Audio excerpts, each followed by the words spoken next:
Hello everyone, welcome to my channel Believe and Do It. I am Muhammad Arshadullah. In my channel, I will help you to get all those amazing insights through motivational inspiration tips, stories, and inviting guests to share their experience, and also to book reviews for helping you to know about the expertise view. So without any further delay, let's get started.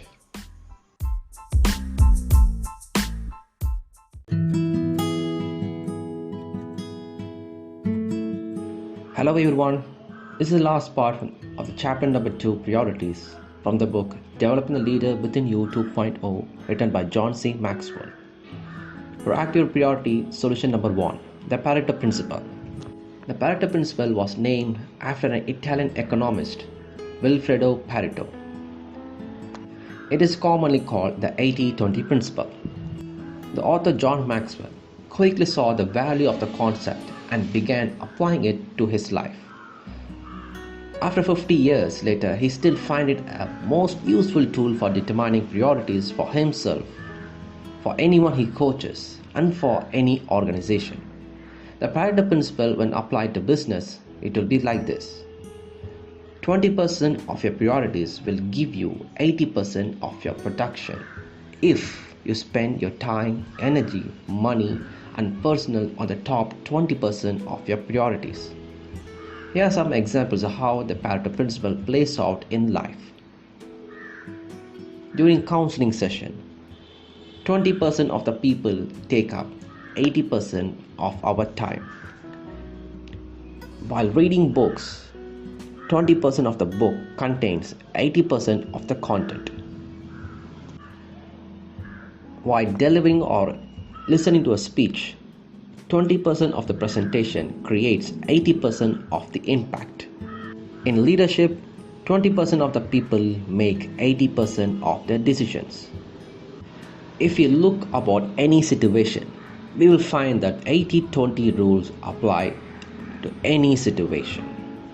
As a leader, we need to understand this principle because it comes into play in everything we do as a leader. In leadership, this 80-20 principle is mostly played by people where they are being led. Employees do not impact an organization equally. The top 20% carry the greatest load and make the greatest difference. Unfortunately, the people who require the most time and attention are often those in the bottom 20%. In contrast, the people at the top often demand the least from their leaders because they are motivated and self-directed. But who should we be taking time to invest in? The top 20%. Here's how to apply the Pareto Principle to the people, to our teams.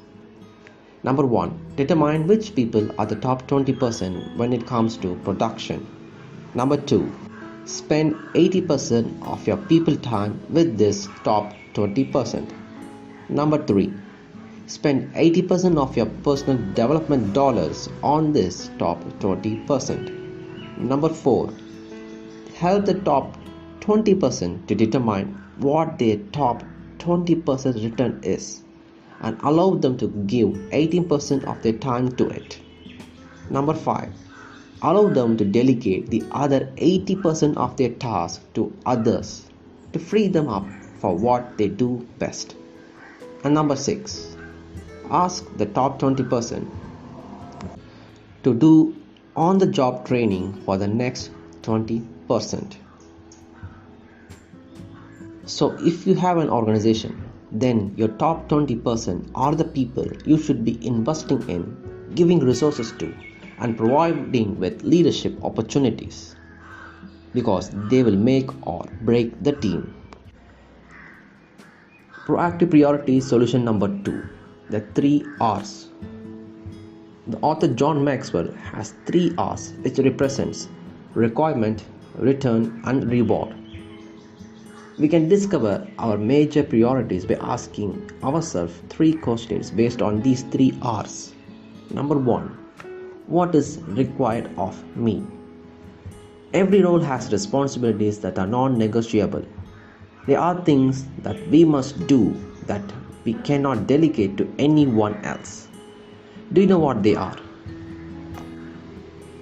When John Maxwell became the leader of Skyline Church in San Diego, he asked the board who was hiring him, "What must I do that only I can do and cannot delegate to anyone else?" asked John Maxwell to his team. So then John Maxwell and board talked it through a couple of hours. They decided there were only a few things only John Maxwell could do, such as being the primary communicator during most Sundays, carrying the vision of the church, and maintaining his personal integrity. They were John Maxwell's non-negotiables and could be fulfilled by no one but the John Maxwell himself. So focus on a thing which you alone can do it without delegating to anyone else. Number 2. What gives me the greatest return? This will be the second R. So what are you good at? This is at the heart of the return question. What brings the greatest return on your investment of time and energy for your organization? That's a question John Maxwell asked himself. He understands that activity is not accomplishment, but productivity is. He is at his most productivity when he is using his best talents, gifts, and experience doing these 3 things: communicating, writing, and leading. Those give the greatest return to John Maxwell and to his organization. They were his sweet spot. Anything else is second rated or worse for him. Knowing what activities give us the greatest return is vital. Knowing what tasks or responsibilities do colleagues continually ask us to take on. What do we do that makes the biggest positive impact or brings in the most revenue?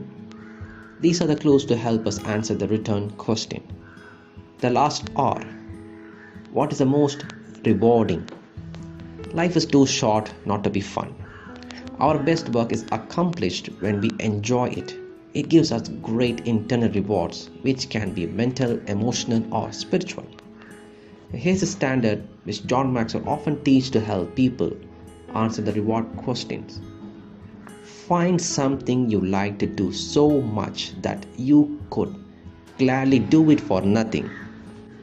Then learn to do it so well that people are happy to pay you for it. Here's a clue for knowing what's most rewarding. When you do something and you think to yourself, "I was born for this," then you are right about knowing what is most rewarding for you.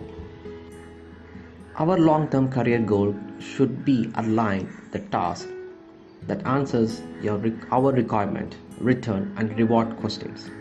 If what we must do, what we do well, and what we enjoy in doing are all the same things, then our career priorities are in sync and we will live a productive, fulfilling life. It takes time and hard work to bring those things together. So take time and answer to these 3 R questions for fulfilling your productivity and your goals. That's a short summary of priorities, and that will be the end of the chapter number 2. Stay tuned for the chapter number 3, the foundation of leadership, character. Thank you.